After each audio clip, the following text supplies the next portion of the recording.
परिवारवाद एक बड़े कोढ़ की तौर पर बिहार में और देश में लोकतंत्र को खोखला कर की परेशानी नहीं है। अगर आपको याद हो तो 75 में जेपी का जो आंदोलन था उसमें परिवारवाद सबसे बड़ा मुद्दा था। ऐसा नहीं है कि ये सिर्फ आरजेडी में हो रहा है, कांग्रेस में हो रहा है। भाजपा को देख लीजिए, भाजपा के जो प्रदेश अध्यक्ष हैं भाई, इनके पिताजी कांग्रेस में मुख्यमंत्री थे।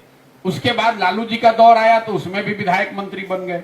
इस शो के प्रायोजक है मां भवानी डेकोर प्राइवेट लिमिटेड, मतलब a complete floor solution, new 0 mile Dadar road, Muzaffarpur. परिवारवाद एक बड़े कोढ़ की तौर पर बिहार में और देश में लोकतंत्र को खोखला कर रहा है और ये आज की परेशानी नहीं है। अगर आपको याद हो तो 75 में जेपी का जो आंदोलन था उसमें परिवारवाद सबसे बड़ा मुद्दा था, सबसे बड़ा मुद्दा था और इससे कोई पार्टी अछूती नहीं है। ऐसा नहीं है कि ये सिर्फ आरजेडी में हो रहा है, कांग्रेस में हो रहा है। आप भाजपा को देख लीजिए, भाजपा के जो प्रदेश अध्यक्ष हैं भाई, इनके पिताजी कांग्रेस में मुख्यमंत्री विधायक मंत्री थे।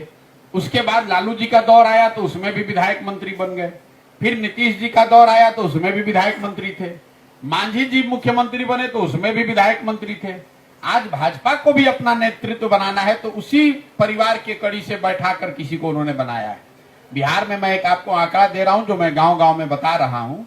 पिछले 30 साल में जितने लोग यहाँ एमपी एमएलए बने हैं, चाहे जिस दल से बने हों, सबकी सूची अगर आप बनाइएगा तो आपको पता चलेगा कि 1250 परिवार के लोग ही बिहार में एमपी एमएलए बने। ये परिवारवाद का असर है। आप पार्टियों से मत देखिए इसको। आपको, हमको, जनता को लगता है कि अब इनको हटाकर दूसरे को लाएं। होता ये है कि जो जिस पार्टी का, जिस नेता का दौर होता है उसमें उसी परिवार के लोग फिर घुस जाते हैं, उन्हीं को जगह मिल जाती है।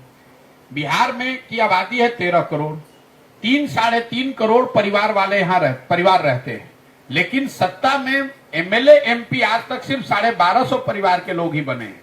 तो परिवारवाद मुझे ऐसा लगता है कि लोकतंत्र के लिए बहुत बड़ी चुनौती है और इससे कोई दल अछूता नहीं है। ये जब तक बिहार में समाज में लोग खड़े होकर अपने दम पर इसके लिए प्रयास नहीं करेंगे तब तक आप देखेंगे विधायक का लड़का विधायक, मंत्री का लड़का मंत्री, उसमें काबिलियत हो या न हो, और समाज का सामान्य वर्ग का जो आदमी है उसमें चाहे जितनी काबिलियत है, जितनी हुनर है, जितना जज्बा है, उसको आगे आने का अवसर नहीं है।